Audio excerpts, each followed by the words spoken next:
I think we can go for it. Hi, everyone. Sorry we had to wait so that you could all get into the room. My name is Paige Price. I'm producing artistic director at Philadelphia Theater Company, and welcome to our McNally Award announcement tonight. I use she, her pronouns, and this weekend I am calling in from the unceded land of the Munsee Lenape people in upstate New York. Tonight, we've gathered around to announce the recipient of the 2021 Terrence McNally Award, which honors the transformative power of theater to reach into the hearts and minds, not only of our audiences, but also our artists. We also honor Terrence, who passed away just over a year ago. The award originally started in 2012 and then paused after 2015. There's been a lot of change at PTC, and I joined about 4 years ago now, if you count, if you don't count last year, which I might not. And so one of the things that we were hoping to do was bring this award back to the company, and we are forever grateful for the long and full relationship we had with Terrence. And I have to give a shout out to our former artistic director, Sarah Goranzik, who was his champion and his friend. We produced 4 McNally world premieres, World Masterclass, Unusual Acts of Devotion, Golden Age, and Some Men, and the Philadelphia regional premieres of Frankie and Johnny and the Claire de Lune, Lips Together, Teeth Apart, Love, Valor, Compassion, and Mothers and Sons. Just sit with those titles for a minute and realize how lucky we were. And what I'd like to do now is, before we get to the talking about the finalists and the winner, I would love to turn this over with respect and gratitude to Terrence's husband, Tom Curtihy.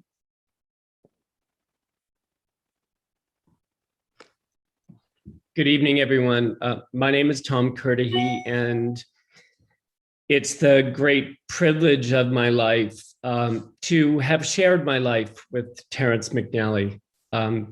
Terrence and I met in 2001, and one of our first dates as we were falling in love was a visit to Philadelphia. Terrence was determined to take me to Philadelphia and spend a weekend together in the place that he considered his artistic home outside of New York.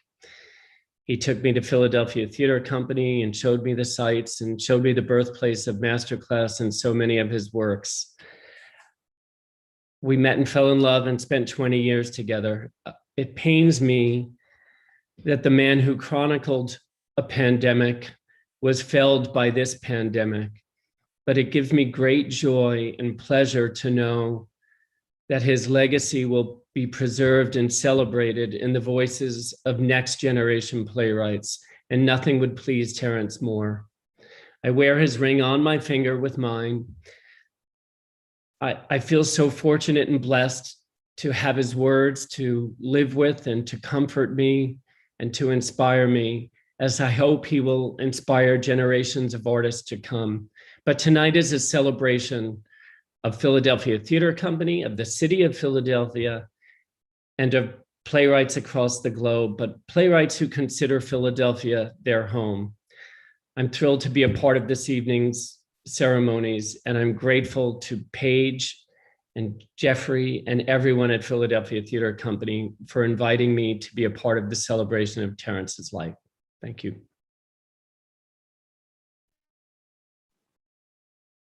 Thank you, Tom. Thank you so much. I know you'll be proud, and Terrence would have as well tonight. I just want to tell you a little bit about the submission process. And one of the great joys I had was that before Terrence passed, we had talked about this award, so we had his blessing, which makes me really happy. And he and Tom were very supportive of this. So what we wanted to do with the award this year was bring it back to Philadelphia. It used to be a national award, and as PTC has started to refine and refocus and talk about our mission and our place in the community, we thought this was a really great way of supporting the artists who are here and who call Philadelphia their home. So we got over 65 submissions and work of all kinds. It was truly exciting. We had emerging artists, we had established artists, and it was truly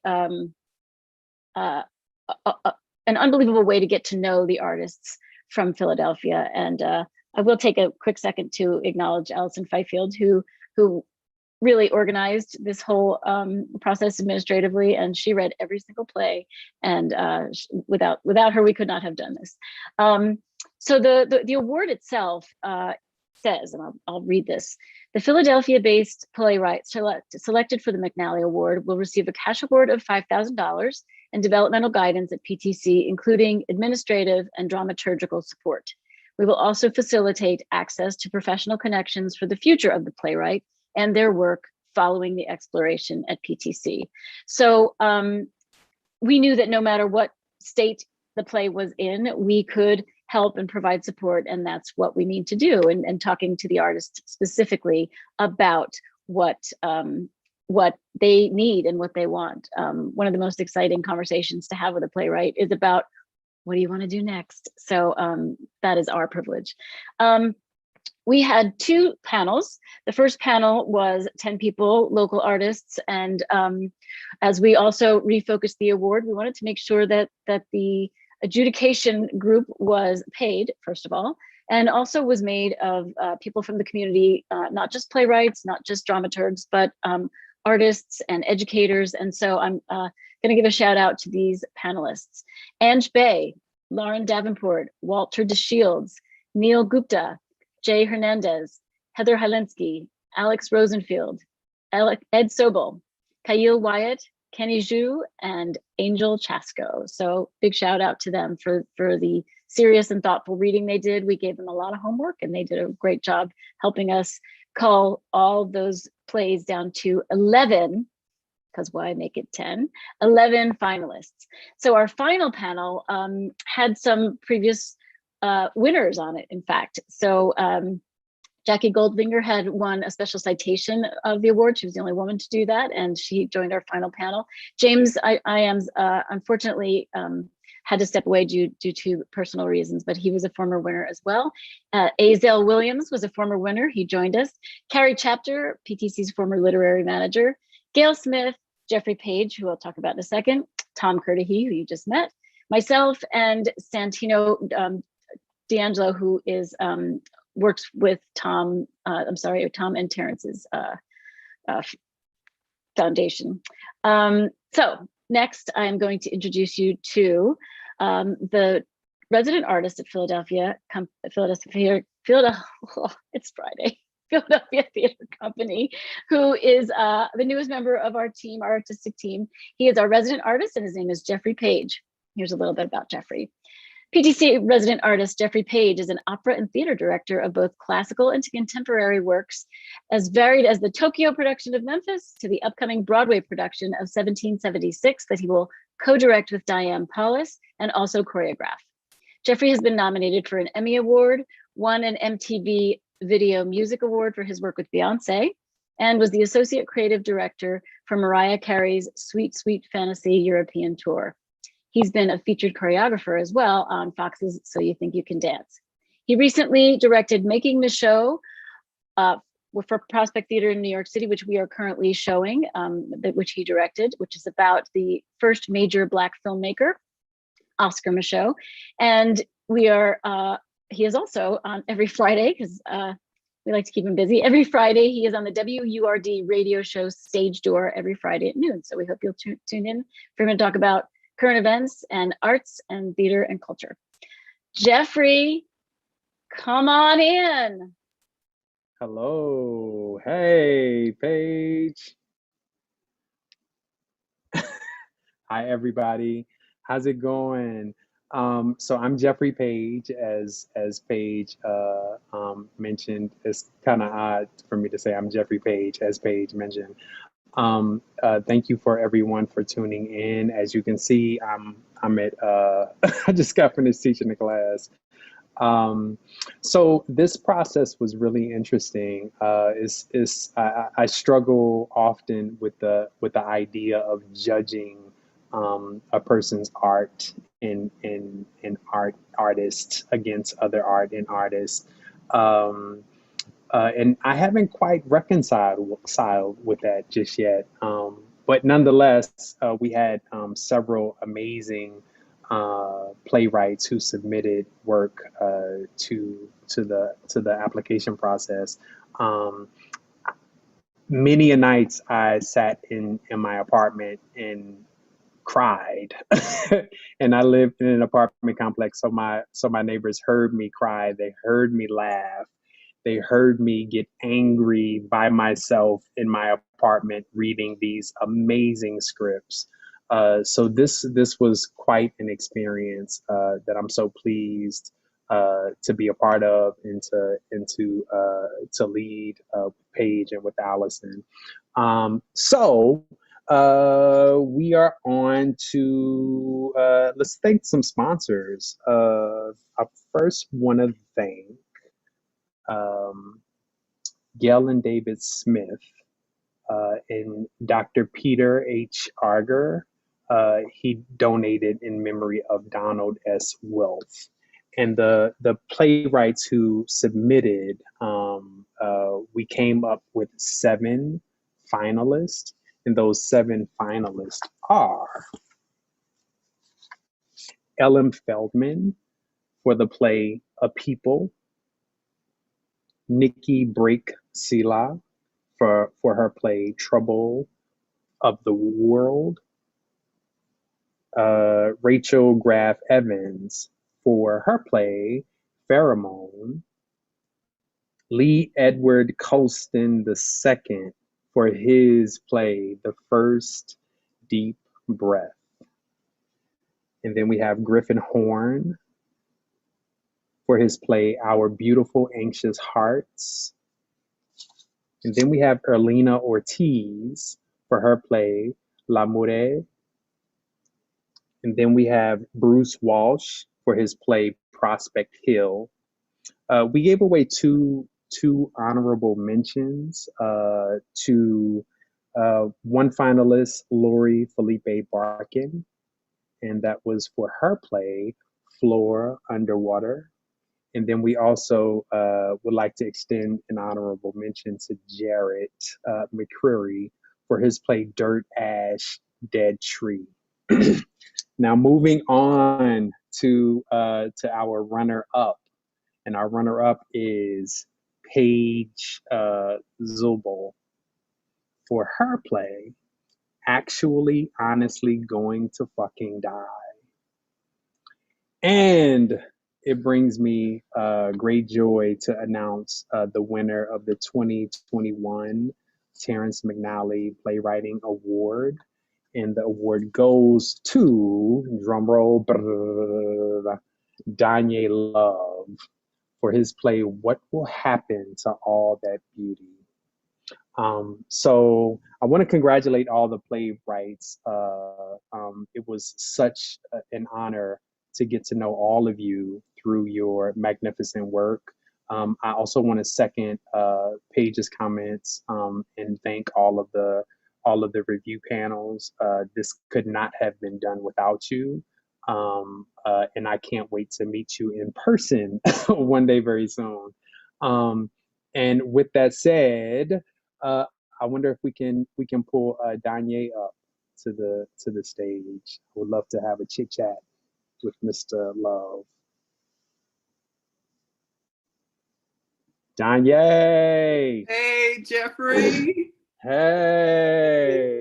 Oh my God, I'm like sweaty and stuff. You're making me nervous, Danye. No, I'm living for it. Literally, as soon as you popped on the screen, I said, "Come through, melanin. Come through." It's just glistening at that too, so I'm loving it. Like, I just got finished teaching the class, so I know it's glistening. I'm like, That's right. Danye, you and all this leather, how are you? I'm good. I'm here. I'm living. I'm breathing. Congratulations, my friend. Thank you. Thank you. Thank you. Thank you so much. Thank you so much. Your piece, it brought me so much joy. It brought me so much joy. I don't have the words to explain the feeling that I had when I read the piece. What I will say, what it did for me is it normalized HIV, people who are suffering with HIV. It normalized it in a sense where where we could understand that there are polarities that exist inside of this world of HIV/AIDS. It normalized it where it's not so alien, where we can see that love exists. We can see that people with humongous hearts exist. I really enjoyed reading the play. What was your journey in writing it? So before I jump into that question, I just want to thank you for particularly like two words that stuck out. Is joy and normalize. And so often when you think about HIV and AIDS, you don't think about, one doesn't often think about, particularly individuals who may not be living with HIV, joy, and how much joy is also a part of one's lived experience, right? And so I thank you for using that word, and like I instantly latched onto it when you said it. And I also want to encourage us to just really think about language, because you said something that also hit my ear, which was folks struggling with HIV. And I'm really interested in what does it look like for folks living with HIV, right? Like, because every day is not a struggle. Yeah, there are moments, but every day we're living, you have folks surviving, you have folks thriving, right? So what does it mean to talk about individuals in that sense? And and so the process for me of writing this play, I've been living with HIV now for December of this year will make 13 years. And it has truly been one of the most profound, shifting moments in my life after being diagnosed. There were moments where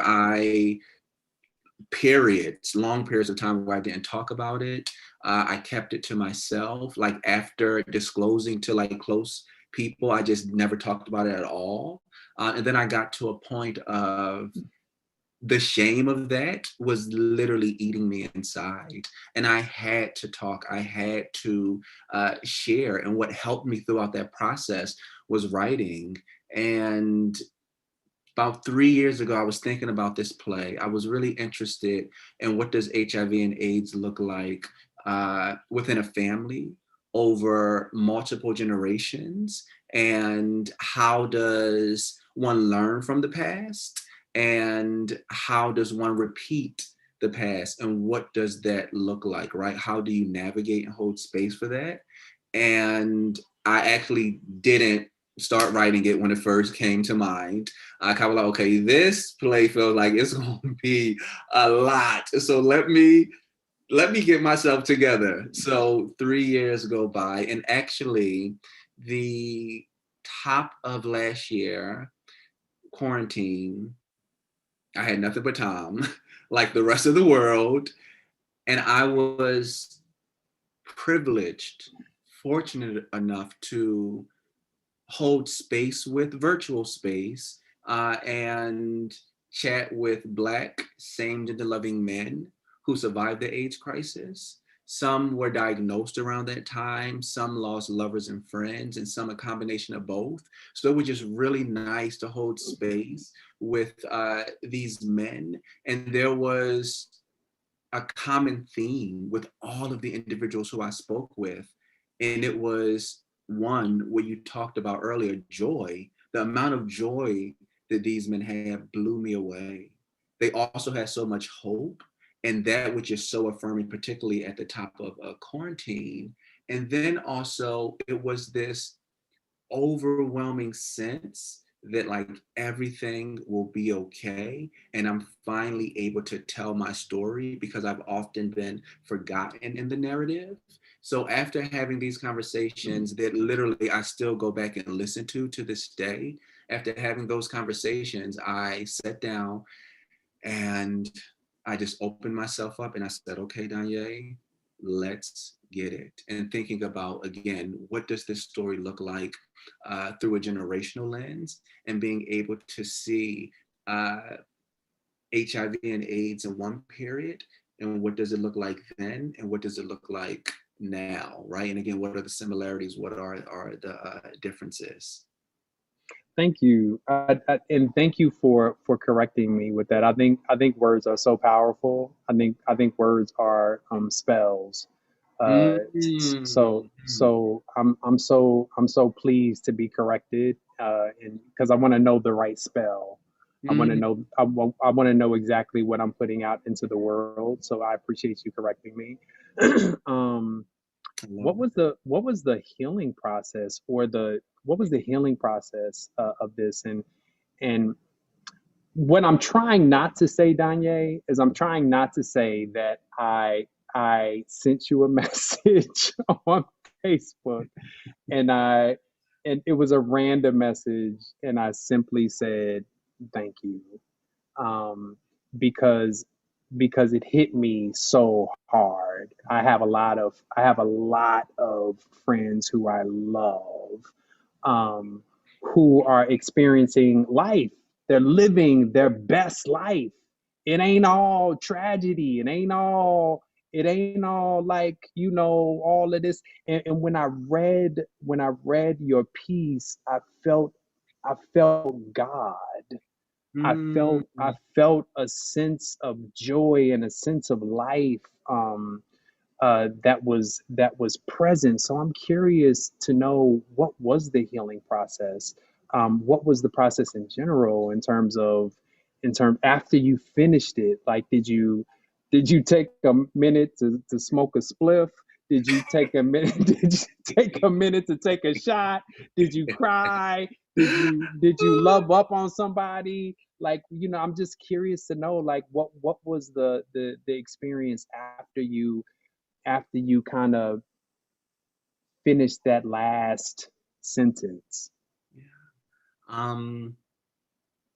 I feel myself getting emotional. The Child, go ahead and get emotional, child. We supposed to cry now, and oh my goodness, because like that is healing is so important, particularly when you think about individuals who have been historically oppressed, right? Like people living with HIV, thinking about queer folks, thinking about Black folks, right? Just thinking about individuals who have been historically oppressed, and how important healing is, right? Healing from one's trauma. And the healing for me came before, and it came after. Of course, the writing was healing. It was therapeutic. Like I came to writing after being diagnosed, and that was a way of healing for me. So of course, the writing was healing, but I found myself becoming healed and not even realizing it when I was speaking to these individuals, right? Like I don't even like calling them interviews. I was able to just have conversations, and some of the conversations went on for like 2-3 hours because these brothers loved to talk. So these conversations went on and on and on, and just to hear them like relive moments, and not just the tragedy, right? But relive the joy, like relive these moments. That was incredibly healing for me. And then after the writing, the healing also came with sharing space with my community, right? Like asking people who I know who also are living with HIV to read the piece, and for us to be able to bond together, to hold space together over the work, really lifted me and really helped me navigate through. And they also challenged me. They also like put me on a path to make sure that the story is always rooted and centers our community. So I think those were two of the biggest healing moments and practices for me, was the holding of the space with my elders, and then the holding of the space with my peers as well. And I just think that was so beautiful. And for me, it feels like a testament of the play and what it can do and how it can center and pivot and affirm a community.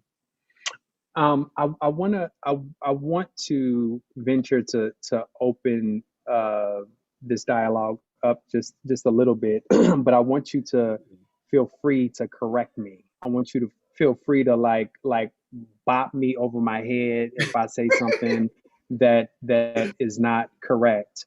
But what I'm gonna say, Danye, is I feel like this play is not just about HIV. I feel like this play is a metaphor, as all great works of art would be.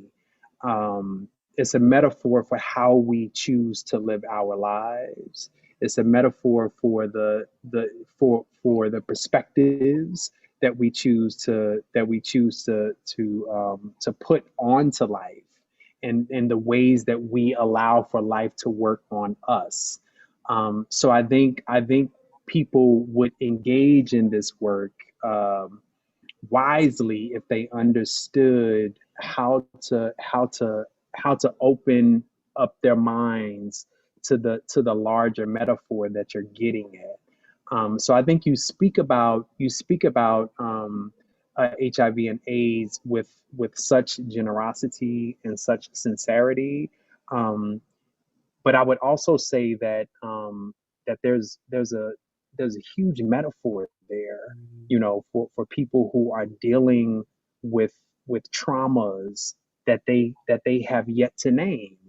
And I think that reading this play was that experience. And the other controversial thing that I'll say that you might bop me over my head in saying is I don't think that a play is a finished product. I think that what a play is simply it simply instigates a greater conversation with a body of artists. So it instigates a conversation with the director, with the choreographer, with actors, with designers, so on and so forth. And so we start to realize its final version on a stage. So the play itself, as a thing, is only instigating this conversation. Yeah. So I guess what I'm getting at is I'm hoping that people will see the final products of this in its fullness, and how it actually takes over and actualizes space as a metaphor for something much greater than this thing that we call HIV/AIDS.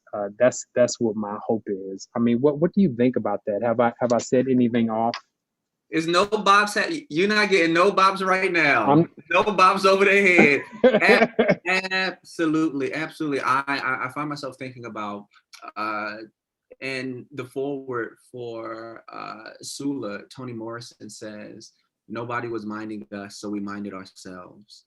And for me, this play feels like a minding of a community where no one is paying attention to what people have forgotten about, but also with that, being generous enough, as you said, to also hold space for others in the community as well, right? Saying like, yes, come on in. You are invited as well. We can hold space together. We can navigate through together. And that feels like it's being done through the conversations that this play is having. Yes, HIV and AIDS, but it's also talking about family, right? And like, what does it mean? What does it look like to create your own family, to find family, right? And to be able to hold on to that family, how important it is to hold on to family, to have family, to create family, because there's some of us who literally have our found family, right? And how important that family is and how valid that is. So being able to hold space for that. And then also, I think the play is talking about, as I mentioned earlier, this idea of history and the past, and can we escape it? Will we repeat it? Do we learn from it? Do we grow from it? What does that look like? And what happens when the past finds us, right? I think those are some of the things that I would hope, I believe that anyone can relate to, and anyone can see themselves in. Absolutely. So like all of those things come to mind. I feel like it was something else that you asked. It was a second part. You know what, Danye, this is a situation where we could talk all night. So it's because I want to talk about Sula with you. I want to, like, you just brought up a whole situation, but I'm getting like little like messages saying, Little Jeffrey, we notes gotta like, come on now. we gotta wrap up. We gotta wrap up. This is not the Jeffrey and Danye show. All right, so just one last question before we wrap up, because I think everybody needs to understand this. You have a particular history with PTC. Can you just take a moment to talk about that before we wrap up? Yes. Oh my gosh, this moment feels like such a full circle homecoming moment. I moved to New York in 2014. Before moving to New York from I think 2010 to 2014, I was a teaching artist at PTC. And so I would go into the classrooms and teach the plays and create activities around the plays that PTC had programmed during that, like, those 4 years. And so to be here in this moment means a lot. And you mentioned Jared McCreary. Jared was for about maybe a year my teaching assistant at PTC. So this feels so beautiful to be in this moment, and to be in this moment with some amazing writers who you mentioned, like Lee Edward Colston and Nikki. Like, this feels really, really beautiful to be in this moment with all of them. And like I said, to have this kind of full circle homecoming moment of sorts. It's such a full circle moment. I think that Terrence McNally is smiling. I think that his work gets at the same kinds of things that your work gets at. You and your Philadelphia ass, I hear it's all up in you. Your whole accent. I'm like, Lord Jesus. And I'm an Indiana boy. But you know, I got some Philly roots now. Come through. I hear all of that Philadelphia up in you. Danye, it's such a pleasure. I hope that we can find some time to actually sit and communicate and talk, because I adore you in more ways than you can imagine. Thank you so much for the work that you have put out to the world. It's going to change lives. It's already changed my life. So I'm super grateful, and I mean that from the bottom of my heart. Thank you so much. And with that, don't start crying now, because we gotta keep this thing going. Now, I don't know what I'm supposed to do next, so I'm gonna ask Paige to come back in so she can tell me what's happening next. You're making me be that school monitor, aren't you, Jeffrey? Well, we're just going to wrap things up, because we promised people it would be easy breezy on a Friday night. But Danye, thank you for sharing your story and your history with PTC and your play. The reason we're doing this is so that you can meet these playwrights. They are the lifeblood of our work. So we want our audience to get to know you. We're going to take little clips and make sure that they hear some of your words and know what the play's about. And, we're going to do our part to make sure it sees a production. Thank you. Yes, thank you for spending your time with us. And I will invite you both to go into that good night and be safe out there, and take care of yourselves. Thank you. Thank you. Bye, everybody. Bye. For everyone else, thank you for sharing time with us and for joining us. And upcoming, we've got Ali Stroker for our gala on May 26th. We hope you'll join us for that and support PTC so that we can keep supporting all of these fantastic artists in Philadelphia and beyond. Have a good night. Thanks again for coming, and philatheaterco.org. Come see us and stay close. Bye.